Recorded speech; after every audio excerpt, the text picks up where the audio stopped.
ಗುರುಗ್ರಹ ಕಟಕ ರಾಶಿಗೆ ಪ್ರವೇಶ. ನಮ್ಮ ದೇಶದ ಬೆನ್ನೆಲುಬು ರೈತರು. ಈ ರೈತರು ಏನ್ ಮಾಡ್ತಾರೆ?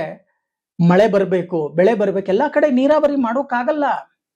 ಬಹಳಷ್ಟು ಜನ ಹೈನುಗಾರಿಕೆ, ರೈತರ ಕೆಲಸ, ಒಂದು ಕೃಷಿ ಚಟುವಟಿಕೆಯಲ್ಲಿ ತೊಡಗಿರ್ತಾರೆ. ಆಕಾಶವನ್ನ ನೋಡ್ತಾರೆ, ಹೇ ಭಗವಂತ, ಗಿಡಗಳನ್ನ ಹಾಕಿದ್ದೇವೆ, ಬೆಳೆಯನ್ನ ಚೆನ್ನಾಗಿ ಬರಿಸು ಅಂತ ಹೇಳ್ತಾರೆ. ಆದ್ರೆ ಗುರು ಕಟಕ ರಾಶಿಗೆ ಪ್ರವೇಶ ಆಗಿರೋದ್ರಿಂದ ಏನೆಲ್ಲ ಆಗಬಹುದು ಜಗತ್ತಿನ ಮೇಲೆ, ಸಾರ್ವಜನಿಕರ ಮೇಲೆ ಯಾವ ರೀತಿ ಪರಿಣಾಮ ಬೀರುತ್ತೆ? ನಮ್ಮ ಕರ್ನಾಟಕ ರಾಜ್ಯಕ್ಕೆ ಸಕಾಲಕ್ಕೆ ಮಳೆ ಬೆಳೆ ಆಗತ್ತಾ? ಯಾಕೆಂದ್ರೆ ನಾವು ತಿನ್ನೋ ಆಹಾರ ಇವತ್ತು ದಿನೇ ದಿನೇ ದಿನೇ ದುಬಾರಿ ಆಗ್ತಾ ಇದೆ. ಚೆನ್ನಾಗಿ ಅರ್ಥ ಮಾಡ್ಕೊಳ್ಳಿ. ಇವತ್ತು ನಾನು ನಿಮಗೆ ಹೇಳ್ತೇನೆ, ರೈತರು ಅಂತಕ್ಕಂಥವರೇ ದೇಶದ ಬೆನ್ನೆಲುಬು. ಅವರು ಕಷ್ಟಪಟ್ಟು ಬೆಳೆಯನ್ನ ಬೆಳೆದರೆ ನೀವು ಇರ್ತಕ್ಕಂಥ ಹಣವನ್ನ ಕೊಟ್ಟು ತಗೊಂಡು ತಿಂತಕ್ಕಂಥವರು ಬಹಳಷ್ಟು ಜನ ಇದ್ದೀರಾ, ಹೌದಲ್ವಾ? ರೈತರನ್ನ ಕಾಪಾಡ್ತಕ್ಕಂಥ ಕೆಲಸವನ್ನ ಮಾಡಬೇಕು. ಜ್ಯೋತಿಷ್ಯ ಲೋಕದಲ್ಲಿ ಏನ್ ಹೇಳುತ್ತೆ? ರೈತರಿಗೆ ಅನುಕೂಲಗಳಾಗತ್ತಾ ಅಥವಾ ಅನಾನುಕೂಲಗಳಾಗತ್ತಾ? ಸಕಾಲಕ್ಕೆ ಮಳೆ ಬರುತ್ತಾ? ಸಕಾಲಕ್ಕೆ ಬೆಳೆ ಬರುತ್ತಾ? ರೈತರು ಸಂತುಷ್ಟಿಯನ್ನ ಹೊಂದುತ್ತಾರಾ ಅಥವಾ ಇಲ್ವಾ? ಜಲ ಅಂತಕ್ಕಂಥದ್ದು, ಅಂತರ್ಜಲ ಇತ್ತೀಚೆಗೆ ನೀವು ನೋಡಬಹುದು, ಮೇ ಅಥವಾ ಮಾರ್ಚ್ ಅಲ್ಲಿ ಕುಡಿಯೋ ನೀರಿಗೂ ಕೂಡ ಹಾಹಾಕಾರ ಆಗಿತ್ತು. ಅದೆಲ್ಲ ಇರ್ಲಿ, ನಮ್ಮ ಬೆಂಗಳೂರು ಕರ್ನಾಟಕ ರಾಜ್ಯದ ರಾಜಧಾನಿ ಆಗಿರ್ತಕ್ಕಂಥ ಬೆಂಗಳೂರಿನಲ್ಲೂ ಕೂಡ ಕಾವೇರಿ ನೀರಿನ ಸರಬರಾಜು ಅಂತಕ್ಕಂಥದ್ದು ಅತಿ ಕಮ್ಮಿ ಮಾಡಿದ್ರು. ಯಾಕೆಂದ್ರೆ ನೀರು ಕಮ್ಮಿ ಇದೆ, ಇದಕ್ಕೋಸ್ಕರ. ಅದಕ್ಕೆ ಹೇಳೋದು, ಅಂತರ್ಜಲ ಅಂತಕ್ಕಂಥದ್ದು ಅಧಿಕವಾಗಬೇಕು. ಒಂದನ್ನ ನಾನು ನಿಮಗೆ ಹೇಳೋಕೆ ಇಷ್ಟಪಡ್ತೇನೆ. ಮೊದಲನೆಯದಾಗಿ ದೇಶದ ಬೆನ್ನೆಲುಬು ರೈತರು. ಈ ರೈತರಿಗೆ ಬೆಳೆ ಹಸಿರು ಚೆನ್ನಾಗಿ ಬರುತ್ತೆ. ಆದ್ರೆ ಈ ಬೆಳೆಯನ್ನ ಕಟಾವು ಮಾಡಿ ಅವರ ಮನೆಗೆ ತುಂಬಿಕೊಳ್ತಕ್ಕಂಥ ಸಮಯದಲ್ಲಿ ಸ್ವಲ್ಪ ನಾಶವಾಗ್ತಕ್ಕಂಥ ಸಾಧ್ಯತೆ ಇದೆ. ಶೀತಾಂಶ ಜಾಸ್ತಿಯಾಗಿ ಹೆಚ್ಚಾಗಿ ನಾಶವಾಗ್ತಕ್ಕಂಥ ಸಾಧ್ಯತೆಗಳಿದೆ. ಎಚ್ಚರಿಕೆ ವಹಿಸಿ. ಯಾಕೆಂದ್ರೆ ರೈತರಿಗೆ ನಾನು ಈ ಮೂಲಕ ಮನವಿಯನ್ನ ಮಾಡ್ತೇನೆ. ನಾನು ಒಬ್ಬ ಅರ್ಚಕರ ಕುಟುಂಬದಿಂದ ಬಂದವನೇ, ರೈತರ ಕೆಲಸವನ್ನು ಗೊತ್ತಿರ್ತಕ್ಕಂಥವನೇ. ಅಂದ್ರೆ ಸಕಾಲಕ್ಕೆ ವ್ಯವಸ್ಥಿತವಾಗಿ ಏನೇನು ಮಾಡಬೇಕು ಅದನ್ನ ಮಾಡಿ, ಆದಷ್ಟು ಆಲಸ್ಯ ಮನೋಭಾವವನ್ನ ಬಿಡಿ. ನೀವೆಲ್ಲರೂ ಕೂಡ ಬೆಳೆದರೆ ದೇಶ ಅಂತಕ್ಕಂಥದ್ದು, ರಾಜ್ಯ ಅಂತಕ್ಕಂಥದ್ದು ಸುಭಿಕ್ಷವಾಗಿರುತ್ತೆ.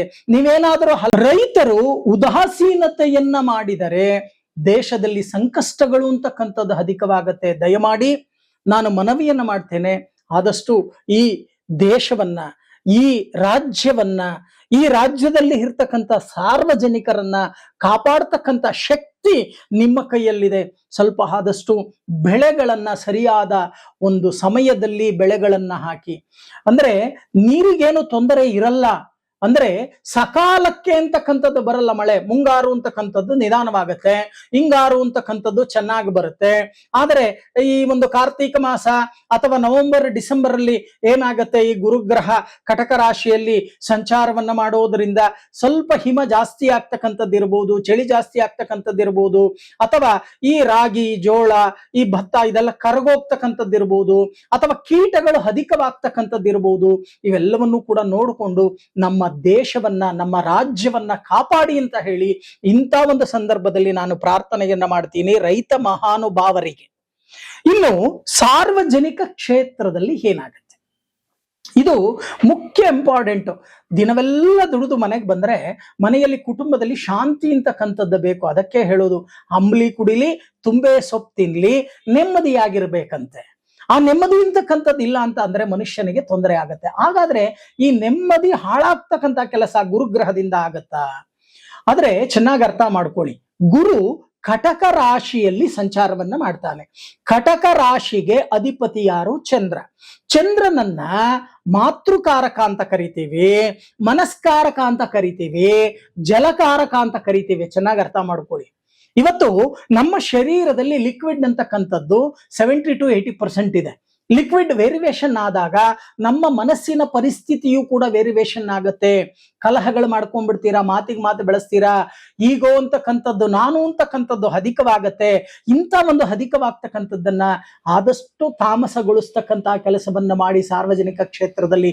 ಅದರಲ್ಲೂ ಇನ್ನೊಂದು ಕಟಕ ರಾಶಿಯವರಿಗೆ ಮತ್ತೊಮ್ಮೆ ನಾನು ಮನವಿಯನ್ನ ಮಾಡ್ತೇನೆ, ದಾಂಪತ್ಯದಲ್ಲಿ ಜಾಗೃತೆಯನ್ನ ವಹಿಸಿ. ಕಲಹಗಳಾಗಿ ಗಂಡ ಹೆಂಡರ ಜಗಳ ಉಂಡು ಮಲಗೋ ತನಕ ಇರಬೇಕು. ಉಂಡು ಮಲಗದ ಮೇಲೂ ಕೂಡ ಜಗಳ ಆದ್ರೆ ಬೀದಿಗೆ ಬಂದ್ಬಿಡುತ್ತೆ. ಬೀದಿಗೆ ಬಂದ್ರೆ ಏನಾಗುತ್ತೆ, ಕೋರ್ಟ್ ಕಟಕಡೆ ಎತ್ತತ್ತೆ. ಅಲ್ಲಿ ನನಗೆ ವಿಚ್ಛೇದನ ಬೇಕು ಅಂತ ಯಾರೋ ಒಬ್ರು ಕೂತ್ಕೋತೀರಾ, ಇವೆಲ್ಲವೂ ಕೂಡ ಆಗತ್ತೆ. ಆದಷ್ಟು ಸಣ್ಣದಾಗಿ ಉತ್ಪತ್ತಿ ಆಗ್ತಕ್ಕಂಥ ಒಂದು ದಾಂಪತ್ಯ ಜೀವನದಲ್ಲಿ ಜಗಳಗಳನ್ನ ಅಲ್ಲೇ ಶಾಂತಗೊಳಿಸಿ. ಯಾರಾದ್ರೂ ಒಬ್ರು ಸೋತು ಹೋಗ್ತಕ್ಕಂಥ ಕೆಲಸವನ್ನ ಮಾಡಿ.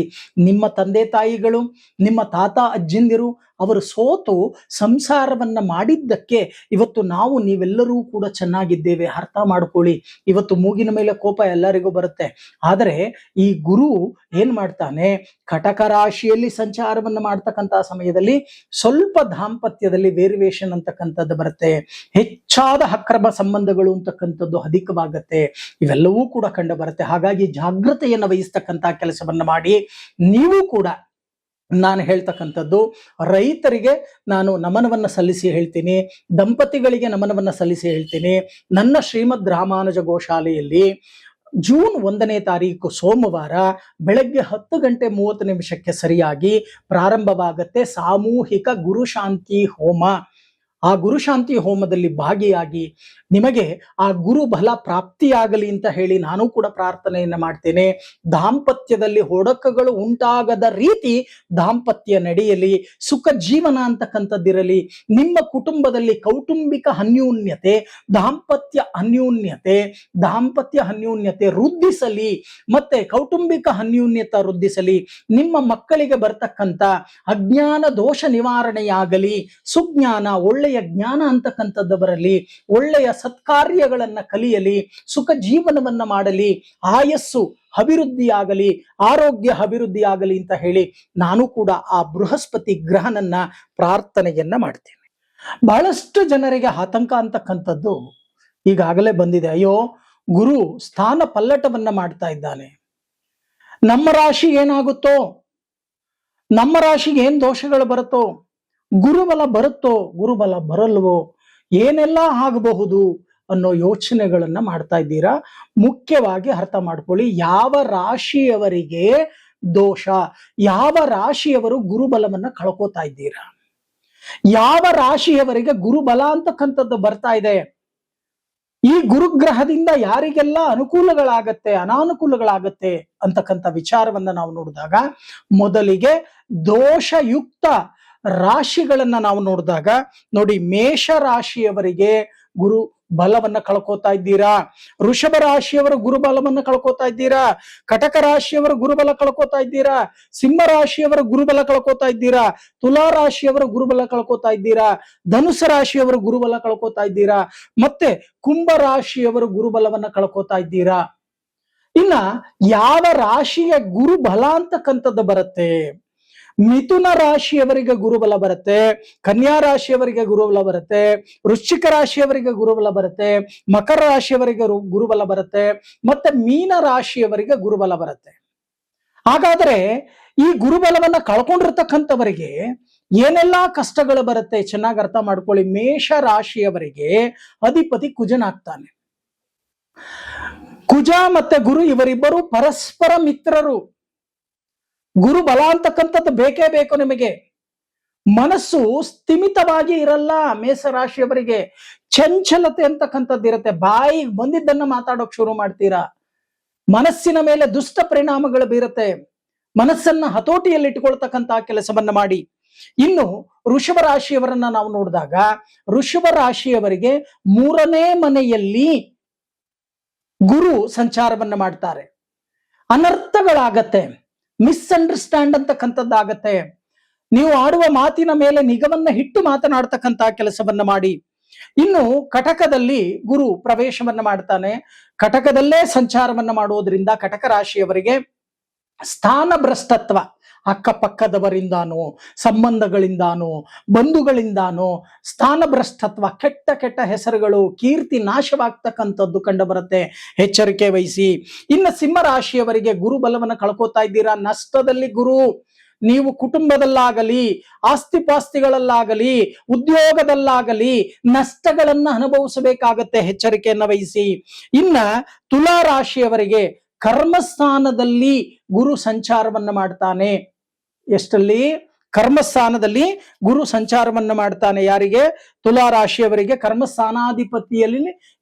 ಕರ್ಮಸ್ಥಾನಾಧಿಪತಿಯಾಗಿರ್ತಕ್ಕಂಥ ಚಂದ್ರನ ಕ್ಷೇತ್ರದಲ್ಲಿ ಇರೋದ್ರಿಂದ ಮಾಡ್ತಕ್ಕಂಥ ಕೆಲಸ ಕಾರ್ಯಗಳಲ್ಲಿ ವೇರಿಯೇಷನ್ ಅಂತಕ್ಕಂಥದ್ದು, ತುಂಬಾ ವರ್ಕ್ಲೋಡ್ ಬರ್ತಕ್ಕಂಥದ್ದು, ಅಥವಾ ಕೆಲಸ ಮಾಡೋಕ್ ಆಗದೇ ಇರ್ತಕ್ಕಂಥದ್ದು, ಅಥವಾ ಮಾಡ್ತಕ್ಕಂಥ ಕೆಲಸ ಕಾರ್ಯದಲ್ಲಿ ನಷ್ಟಗಳನ್ನ ಅನುಭವಿಸ್ತಕ್ಕಂಥ ಕೆಲಸಗಳಾಗತ್ತೆ. ಇನ್ನು ಧನುಸ್ಸು ರಾಶಿಯವರಿಗೆ ನೋಡಿ, ಧನುಸ್ಸು ರಾಶಿಯವರಿಗೆ ಮುಖ್ಯವಾಗಿ ಅಷ್ಟಮ ಸ್ಥಾನದಲ್ಲಿ ಗುರು. ಧನುಸ್ಸು ರಾಶಿಯವರಿಗೆ ಚೆನ್ನಾಗಿ ಅರ್ಥ ಮಾಡ್ಕೊಳ್ಳಿ. ಅದರಲ್ಲೂ ನಾನು ಅಂಬಲ್ ರಿಕ್ವೆಸ್ಟ್ ಮಾಡ್ತೀನಿ, ಗುರು ಏನಾದರೂ ನಿಮಗೆ ಲಗ್ನಾಧಿಪತಿ ಗುರು ಆಗಿದ್ದರೆ, ಅಷ್ಟಮ ಸ್ಥಾನದಲ್ಲಿ ಗುರು ಏನಾದರೂ ಸಂಚಾರವನ್ನ ಮಾಡ್ತಾ ಇದ್ದಾರೆ ಇವಾಗ ಗುರು ದಶೆ ಅಂತಕ್ಕಂಥದ್ದು ಬಂತು ಅಂತ ಅಂದ್ರೆ ಸ್ವಲ್ಪ ಆರೋಗ್ಯದಲ್ಲಿ ವ್ಯತ್ಯಾಸ ಅಂತಕ್ಕಂಥದ್ದನ್ನ ಕಂಡು ಬರುತ್ತೆ. ನಾನಾ ರೀತಿಯ ಚಿಕಿತ್ಸೆಗಳನ್ನ ಮಾಡಿಸ್ಕೋಬೇಕಾಗತ್ತೆ. ಎಚ್ಚರಿಕೆಯನ್ನ ವಹಿಸ್ತಕ್ಕಂಥ ಕೆಲಸವನ್ನ ಮಾಡಿ ಈ ಗುರುಗ್ರಹದಿಂದ. ಇನ್ನ ಕುಂಭರಾಶಿಯವರಿಗೆ ನಾವು ನೋಡಿದಾಗ, ಕುಂಭರಾಶಿಯವರಿಗೆ 6ನೇ ಮನೆಯಲ್ಲಿ ಗುರು ಏನಾಗತ್ತೆ?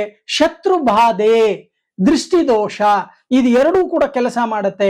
ಎಚ್ಚರಿಕೆ ವಹಿಸ್ತಕ್ಕಂಥ ಕೆಲಸವನ್ನ ಮಾಡಿ ಗುರು ಕಟಕ ರಾಶಿಗೆ ಪ್ರವೇಶ ಮಾಡೋದ್ರಿಂದ ಏನಾಗತ್ತೆ ಅಂತ ಅಂದ್ರೆ, ಈ ಒಂದು ಗುರುಬಲ ಬ್ಯಾಕ್ ಗ್ರೌಂಡ್ ಸಪೋರ್ಟ್ ಅಂತಕ್ಕಂಥದ್ದನ್ನ ಕಳ್ಕೊಂಡ್ಬಿಡ್ತೀರಾ. ಎಚ್ಚರಿಕೆ ವಹಿಸಿ.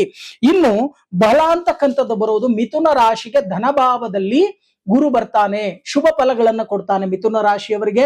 ನೋಡಿ, ಶುಭ ಫಲ ಕೊಡ್ತಕ್ಕಂಥ ರಾಶಿಗಳನ್ನ ನಾವು ನೋಡಿದಾಗ ಮಿಥುನ ರಾಶಿ, ಕನ್ಯಾ ರಾಶಿ, ವೃಶ್ಚಿಕ ರಾಶಿ, ಮಕರ ರಾಶಿ ಮತ್ತು ಮೀನ ರಾಶಿ. ಅಂದ್ರೆ ಮಿಥುನ ರಾಶಿಗೆ ಧನಭಾವದಲ್ಲಿ ಗುರು ಅಂತಕ್ಕಂಥವರು ಬರ್ತಾರೆ. ನೀವು ಅಂದುಕೊಂಡೇ ಇರಲ್ಲ ಯಾವ್ಯಾವುದೋ ಮೂಲಗಳಿಂದ ಧನ ಆಗಮನವಾಗತ್ತೆ. ಇನ್ನು ಕನ್ಯಾ ರಾಶಿಯವರಿಗೆ ಲಾಭಸ್ಥಾನದಲ್ಲಿ ಗುರು ಲಾಭದಾಯಕನಾಗ್ತಾನೆ, ಬಹಳಷ್ಟು ಅನುಕೂಲಗಳಾಗತ್ತೆ. ವೃಶ್ಚಿಕ ರಾಶಿಯವರಿಗೆ ಗುರು ಮುಖ್ಯವಾಗಿ ಭಾಗ್ಯ ಸ್ಥಾನಕ್ಕೆ ಬರ್ತಾನೆ, ಭಾಗ್ಯ ವೃದ್ಧಿ ಆಗ್ತಕ್ಕಂಥದ್ದು ಕಂಡು ಬರುತ್ತೆ. ಇನ್ನು ಮಕರ ರಾಶಿಯವರಿಗೆ ಮುಖ್ಯವಾಗಿ ಸಪ್ತಮ ಸ್ಥಾನದಲ್ಲಿ ಗುರು ಅಂದ್ರೆ ಕೆಲಸ ಕಾರ್ಯಗಳಲ್ಲಿ ಜಯ, ಯಾವುದಾದ್ರೂ ಕೋರ್ಟ್ ಕಚೇರಿ ವ್ಯವಹಾರಗಳು ಏನಾದರೂ ಇದೆಯಾ ಇತ್ಯರ್ಥಗಳಾಗ್ತಕ್ಕಂಥದ್ದು, ಲಾಭದಾಯಕವಾಗ್ತಕ್ಕಂಥದ್ದು ಕೂಡ ಕಂಡು ಬರುತ್ತೆ ಮಕರ ರಾಶಿಯವರಿಗೆ. ಮೀನ ರಾಶಿಯವರಿಗೆ ಪಂಚಮ ಸ್ಥಾನದಲ್ಲಿ ಗುರು ಪಂಚಮಂ ಕಾರ್ಯ ಸಿದ್ಧಂಚ, ಬಹಳಷ್ಟು ಅನುಕೂಲಗಳನ್ನ ಕೊಡ್ತಾನೆ. ಅಂದ್ರೆ ಚೆನ್ನಾಗಿ ಅರ್ಥ ಮಾಡ್ಕೊಳ್ಳಿ, ದೋಷ ಇರ್ತಕ್ಕಂಥ ಈ ರಾಶಿಗಳನ್ನ ಮತ್ತೊಮ್ಮೆ ಹೇಳ್ತೀನಿ. ಮೇಷ ರಾಶಿ, ವೃಷಭ ರಾಶಿ, ಕಟಕ ರಾಶಿ, ಸಿಂಹ ರಾಶಿ, ತುಲಾ ರಾಶಿ, ಧನುಸ್ಸು ರಾಶಿ ಮತ್ತೆ ಕುಂಭ ರಾಶಿ, ಇವರು ಗುರು ಶಾಂತಿ ಹೋಮವನ್ನ ಆಚರಣೆಯನ್ನ ಮಾಡಬೇಕು. ಯಾವತ್ತು? ಜೂನ್ 1ನೇ ತಾರೀಕು ಸೋಮವಾರ ಗುರು ಕಟಕ ರಾಶಿಗೆ ಪ್ರವೇಶವನ್ನ ಮಾಡ್ತಾ ಇದ್ದಾನೆ. ಇಂಥ ಒಂದು ಕಟಕ ರಾಶಿಗೆ ಪ್ರವೇಶ ಮಾಡ್ತಕ್ಕಂತಹ ಸಮಯದಲ್ಲಿ, ಏ ಬೃಹಸ್ಪತಿ, ಏ ಗುರುದೇವ, ನಮಗೆ ಬರ್ತಕ್ಕಂಥ ಕಷ್ಟ ಕಾರ್ಪಣ್ಯಗಳನ್ನ ಕಮ್ಮಿಯನ್ನ ಮಾಡು, ಬರ್ತಕ್ಕಂಥ ಕಷ್ಟ ಕಾರ್ಪಣ್ಯಗಳನ್ನ ಹೋಗಲಾಡಿಸ್ತಕ್ಕಂಥ ವಿದ್ಯೆಯನ್ನ ಕೊಡು, ಶಕ್ತಿಯನ್ನ ಕೊಡು ಅಂತ ಹೇಳಿ ಪ್ರಾರ್ಥನೆಯನ್ನ ಮಾಡ್ತಕ್ಕಂಥ ಕೆಲಸವನ್ನ ಮಾಡಬೇಕು.